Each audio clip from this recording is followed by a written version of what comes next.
Reality ತರೋದಿಲ್ಲ ಬಹಳ ಕಷ್ಟದ ವಿಚಾರ. ಯಾಕಂದ್ರೆ ಅಷ್ಟೊಂದು ಕ್ರೌಡ್ ಇರುತ್ತೆ. ಅದರಲ್ಲಿ ಆ ಗುರುಗಳನ್ನ ನಡೆದಾಡಿಸ್ಕೊಂಡು ಒಂದಷ್ಟು ಶೂಟಿಂಗ್ ಮಾಡೋದಾಗ್ಲಿ ಅದೆಲ್ಲ ಕಷ್ಟ. ಸೊ ಹೇಗ್ ನಿಭಾಯಿಸಿದ್ರಿ ಅದೆಲ್ಲವನ್ನು ಅಂತ? ಎಷ್ಟು ತಯಾರಿ ನಡೆದಿತ್ತಿದೆ ಸಾಂಗ್ ಹಿಂದೆ? ಅದೇ ಟೆಕ್ನಿಕಲ್ ಟೀಮ್ ಅಂಡ್ ನಮ್ಮ ಟೀಮ್ ಬಗ್ಗೆ ಹೇಳೋದಿದ್ರೆ ಅದೆಲ್ಲ ನೀವೀಗ ಹೇಳ್ದಂಗೆ ಅಲ್ಲಿ ಆ, ತುಂಬಾ ಭಕ್ತರು ಇರ್ತಾರೆ. ಅವ್ರವ್ರದೇ ಟೆನ್ಷನ್ ಅವ್ರವ್ರದೇ ಇಟ್ಕೊಂಡು ಬಂದಿರ್ತಾರೆ. ಯಾರನ್ನ ನೋಡ್ಬೇಕು ಅಂತ ನಾವು ಡಿಸ್ಟರ್ಬ್ ಮಾಡೋದು ತುಂಬಾ ಕಷ್ಟ ಆಗುತ್ತೆ. ಸೊ ನಮ್ಮ ಟೆಕ್ನಿಕಲ್ ಟೀಮ್ ನಿಜವಾಗ್ಲೂ ಅಂಡ್ ನನ್ನ ನನ್ನ ಭಾವನ ಬಗ್ಗೆ ನನ್ನ ನೆನ್ಪು ಮಾಡಲೇಬೇಕು. ಪಾಪ ಅವರು ಫುಡ್ಡಿಗೆ ನಮ್ಮ ಟೆಕ್ನಿಕಲ್ಗೆ ಫುಡ್ ಆಗಿರ್ಬೋದು, ವ್ಯವಸ್ಥೆ ಮಂತ್ರಾಲಯದ ಎಲ್ಲನೂ ಇತ್ತು. ಬಟ್ ಅವ್ರನ್ನ ಕರ್ಕೊಂಡೋಗಿ ಆ ಸ್ಪೇಸ್, ಯಾಕಂದ್ರೆ ಎಲ್ಲಾ ಕಡೆ ಇರಲ್ಲ ಅಲ್ಲಿ ಫುಡ್. ಒಂದು ಮಠ ಅಂತ ಹೇಳಿದ್ಮೇಲೆ ಒಂದು ಸೈಡಲ್ಲಿ ಇರುತ್ತೆ. ಗಿರೀಶ್ ಅಂತ ಹೇಳಿ ನನ್ನ ವೈಫ್ ಅವರ ಅಕ್ಕನ ಗಂಡ. ಸೊ ಅವರು ಅಷ್ಟೇ ತುಂಬಾ ಸಪೋರ್ಟ್ ಮಾಡಿದ್ರು. ಅಂಡ್ ಟೆಕ್ನಿಕಲ್ ಟೀಮ್ ಖುಷಿ ಆಗಿರ್ಬೋದು, ಮಾರ್ಕೆಟಿಂಗ್ ಹೆಡ್.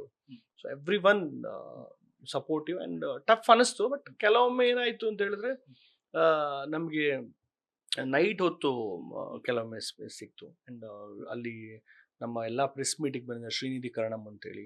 ಸೊ ಅವರು ಹೇಳ್ತೀವಲ್ಲ ಪ್ರತಿಯೊಬ್ಬರನ್ನು ರಾಯರು ರಾಯರು ಅಂತೇಳಿ, ಅವರಿಲ್ಲ ಅಂದ್ರೂ ಕಷ್ಟ ಆಯಿತು. ಫುಲ್ ಫಸ್ಟ್ ಡೇ ನಮ್ಗೆ ಅಫಿಷಿಯಲ್ ಲೆಟರ್ ಬಂದಿಂದ ರಿಲೀಸಿಂಗ್ ತನಕನೂ ಅವರು ಅಷ್ಟೇ. ನಾವೆಷ್ಟು ಇಲ್ಲಿ ಬೆಂಗಳೂರಲ್ಲಿ ಕಷ್ಟಪಡ್ತಿದ್ವು ಅಲ್ಲಿ ಅವ್ರು ಮಂತ್ರಾಲಯಲ್ಲಿ ಕಷ್ಟಪಡ್ತಿದ್ರು. ಅವರು ನಮಗೆ ಸಪೋರ್ಟ್ ಮಾಡಿದ್ರು. ಸೊ ಓವರ್ ಆಲ್ ವಂಡರ್ಫುಲ್ ಆಗಿತ್ತು ಎಕ್ಸ್ಪೀರಿಯನ್ಸ್. ನೋಡೋಣ ಇನ್ನು ಮುಂದೆ ಯಾವ ರೀತಿ, ಯಾಕಂದ್ರೆ ಇಲ್ಲೇ ನಾವು ಅದನ್ನ ಇಷ್ಟು ಈಸಿಯಾಗಿ ಇದು ಮಾಡಬಾರ್ದು, ಕಂಟಿನ್ಯೂ ಮಾಡೋಣ ಅಂತ. ಸರ್ ಒಂದಷ್ಟು ಶಾರ್ಟ್ಗಳಲ್ಲಿ ನೋಡೋದಾದ್ರೆ ಆ ಅಲಂಕಾರ ಇದೆಯಲ್ಲ ಸರ್, ಯಾಕಂದ್ರೆ ಭಕ್ತರಾಗಿ ನೀವು ಹೋಗಿ ನೋಡ್ಕೊ ಬರೋದು ಬೇರೆ. ಬಟ್ ನಿಮ್ಮ ಸಾಂಗಿಗೆ ಒಂದು ಅಲಂಕಾರ ಮಾಡೋ ಸಂದರ್ಭದಲ್ಲಿ ನೀವು ಹತ್ರ ನೋಡ್ತಿರಲ್ಲ, ಆ ಫೀಲೇ ಬೇರೆ ಇರುತ್ತೆ. ಹೇಗೆ ಅನಿಸ್ತಾ ಕ್ಷಣದಲ್ಲಿ ಅಂತ? ಆಕ್ಚುಲಿ ನಿಜವಾಗಿ ನೋಡಿದ್ರೆ ಅಲಂಕಾರ ಅಂತ ಹೇಳುವಾಗ ನನಗೆ ನೆನಪಾಯ್ತು. ಅಜನೀಶ್ ಅವರು ಲಾಸ್ಟ್ 26 ರಿಲೀಸಿಗೆ ದಿವಸ ಪೂರ್ತಿ ಅಲಂಕಾರ ನಮ್ಮ ಇದರಿಂದ ಇತ್ತು.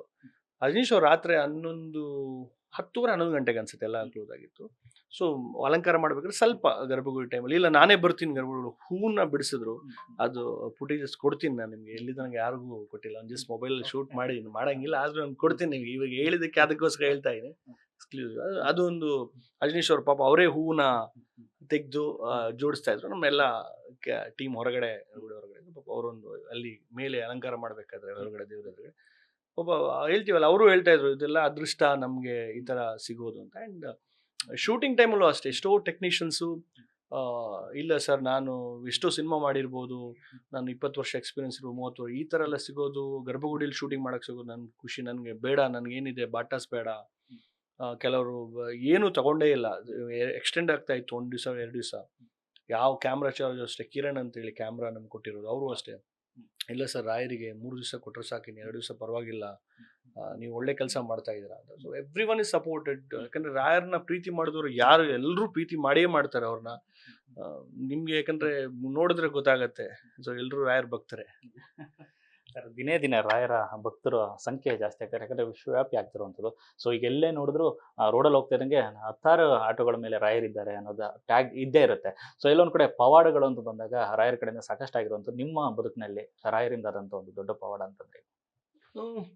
ಪವಾಡ ಪವಾಡ ಅಂತ ಹೇಳೋದಕ್ಕಿಂತ ನಾನು ನಂಬಿದ್ದೀನಿ. ಸೊ ನಾನು ತುಂಬಾ ರೀತಿಲಿ ಈ ಇನ್ಸಿಡೆಂಟ್, ಈಗ ಒಂದು ಎಕ್ಸಾಂಪಲ್ ಇನ್ಸಿಡೆಂಟ್ ತಗೋಣ. ನನ್ನ ವೈಫ್ಗೆ ನಾವು ಹಂಪಿಲಿ ಶೂಟ್ ಮಾಡ್ತಿದ್ವಿ.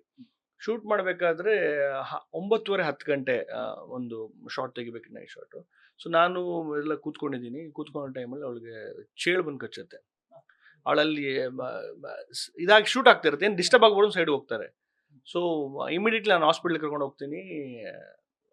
2 ಇಂಜೆಕ್ಷನ್, ಯಾಕಂದ್ರೆ ಅದೇ ಬೇರೆಯವ್ರು ಹೇಳ್ತಿದ್ರಲ್ಲಿ 2-3 ಚೇಳಲ್ಲಿ 2-3 ವೆರೈಟೀಸ್ ಬರುತ್ತೆ ಅಂತ. ಫಸ್ಟ್ ನಾವು ಹಾವೇ ಅನ್ಕೊಂಡ್ವಿ, ಹಾವೇನೋ, ಯಾಕಂದ್ರೆ ಅದು ಓಪನ್ ಮಾಡಲ್ಲ, ತುಂಬಾ ಪರ್ಮಿಷನ್ ತಗೊಂಡು ಓಪನ್ ಮಾಡಿಸಿದ್ವಿ.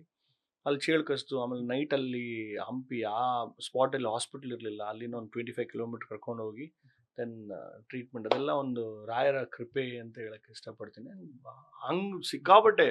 ಈಗ ನಮ್ಮ ಟೀಸರ್ ರಿಲೀಸ್ ಆಗಬೇಕಾದ್ರೆ ಅದು ಸಾಂಗ್ ಬಂದಿರಲ್ಲ ಟೀಸರ್ದು.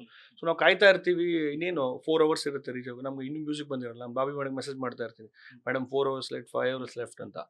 ನಾನು ರಾಯರ್ತ್ರ ಅಯ್ಯೋ ಬೇಗ ಬಂದರೆ ಚೆನ್ನಾಗಿರುತ್ತೆ, ಕೇಳೇ ಇರಲ್ಲ ನಾವು, ಯಾಕಂದರೆ ದೊಡ್ಡ ಮ್ಯೂಸಿಕ್ ಡೈರೆಕ್ಟ್ರು, ನಾವು ಡಿಸ್ಟರ್ಬ್ ಮಾಡೋದು ಸರಿ ಇರಲ್ಲ.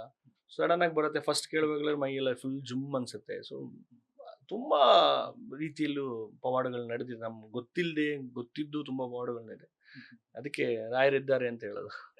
ಸರ್ ಎಲ್ಲೋ ಒಂದು ಕಡೆ ಮಂತ್ರಾಲಯಕ್ಕೂ ಸಿನಿಮಾ ರಂಗಕ್ಕೂ ಸಾಕಷ್ಟು ನಂಟಿದೆ. ಅಣ್ಣವ್ರ ಕಾಲದಿಂದ ರಜನಿಕಾಂತ್ ಅವರಿಂದ ಇಲ್ಲಿ ತನಕ ಸಾಕಷ್ಟು ಜನಗಳ ಭಕ್ತರು ಇದ್ದಾರೆ, ಸೆಲೆಬ್ರಿಟಿಗಳು. ಸೊ ನೀವು ಅದರಲ್ಲೂ ಕೂಡ ಒಂದು ಸಿನಿಮಾ ವಿಚಾರದಲ್ಲಿ ಮಂತ್ರಾಲಯಕ್ಕೆ ಇರುವಂಥ ಸಂಬಂಧದ ಬಗ್ಗೆ ಯಾವತ್ತಾದ್ರು ಮಾತಾಡಿದ್ರ ಗುರುಗಳ ಜೊತೆಗೆ ಏನಾದ್ರು ಹೇಳ್ತಾ ಇದ್ರೆ ಹಳೆ ಕಥೆಗಳು ಅಣ್ಣವ್ರದ್ದಾಗ್ಲಿ ರಜನಿಕಾಂತ್ ಅವ್ರದ್ದಾಗ್ಲಿ? ಹಾಂ, 100% ಹೇಳ್ತಾ ಇದ್ರು. ಪುನೀತ್ ಸರ್ ಬಗ್ಗೆ ಆಗಿರ್ಬೋದು, ರಾಜ್‌ಕುಮಾರ್ ಅಣ್ಣವ್ರ ಬಗ್ಗೆ ಆಗಿದ್ರು. ಯಾಕಂದ್ರೆ ಅವರು ಇಲ್ಲ ಅಂದ್ರೆ, ಯಾಕಂದ್ರೆ ಆ ಹಾಡೆಲ್ಲ ನೀವು ಕೇಳಿರ್ಬೋದು. ಎಲ್ಲರೂ ನಾವು ಸಣ್ಣದಿರುವಾಗ ಕೇಳ್ಕೊಂಡು ಬಂದಿರುವಂಥ ಹಾಡೆ. ಅಣ್ಣವ್ರು ಹಾಡಿರೋ ಹಾಡು ಇವತ್ತು ದಟ್ ಈಸ್ ಎವರ್‌ಗ್ರೀನ್. ಅದನ್ನ ಯಾವತ್ತೂ ರಿಪ್ಲೇಸ್ ಆಗಲ್ಲ. ಏನಿದ್ರು ಅವರು ಅಷ್ಟೇ. ಅವಾಗ ಗುರುವಾರ ಬರ್ತಿದ್ರು, ಕೆಲವೊಮ್ಮೆ ಅಲ್ಲೇ ಉಳ್ಕೋತಿದ್ರು. ಸೊ ಎಲ್ಲಾ ಸೇವೆಗೂ ಬರ್ತಿದ್ರು ಅಂತ ಹೇಳ್ತಾ ಇರ್ತಾರೆ, ನೆನ್ಪು ಮಾಡ್ತಾ ಇರ್ತಾರೆ. ಸೊ ನಮ್ಗೆ ಅದು ಕೇಳ್ಕೊಂಡು ಖುಷಿ ಆಗುತ್ತೆ. ಅಯ್ಯೋ, ಯಾಕಂದ್ರೆ ಅವರೆಲ್ಲ ನೋಡಿರೋದು ಅಲ್ಲಿ. ಸೊ ಅದನ್ನ ನಾವು ಕೇಳ್ಕೊಳಕ್ಕೆ ಎಷ್ಟು ತುಂಬಾ ಖುಷಿ ಆಗುತ್ತೆ. ಸೊ ಇವಾಗ್ಲೂ ಅಷ್ಟೇ ಅವ್ರು ಹೇಳ್ತಾರೆ, ಪ್ರತಿಯೊಬ್ರು ಬರ್ತಾರೆ, ಅವ್ರವ್ರ ಅವ್ರವ್ರ ಪ್ರೀತಿ ಅದನ್ನೆಲ್ಲ ತೋರಿಸ್ತಾರೆ. ಕೆಲವರು 2-3 ದಿವಸ ಇದ್ಕೊಂಡು ಕೆಲಸ ಮಾಡ್ತಾರೆ ಇಲ್ಲೇ. ಸೊ ತುಂಬಾ ವಿಷಯದ ಬಗ್ಗೆ ಹೇಳಿದ್ರು, ಹಂಚ್ಕೊಂಡ್ರು. ಅದೆಲ್ಲ ಕೇಳಿ ತುಂಬಾ ಖುಷಿ ಆಯ್ತು. ಕೊನೆಯದಾಗಿ ಆ TNIT ಮುಂದಿನ ನಡೆ ಯಾವ ಸಾಂಗ್ ಮಾಡ್ಬೇಕು ಅಂತ ಪ್ಲಾನ್ ಆಗ್ತಿದ್ರ ಅಂತ?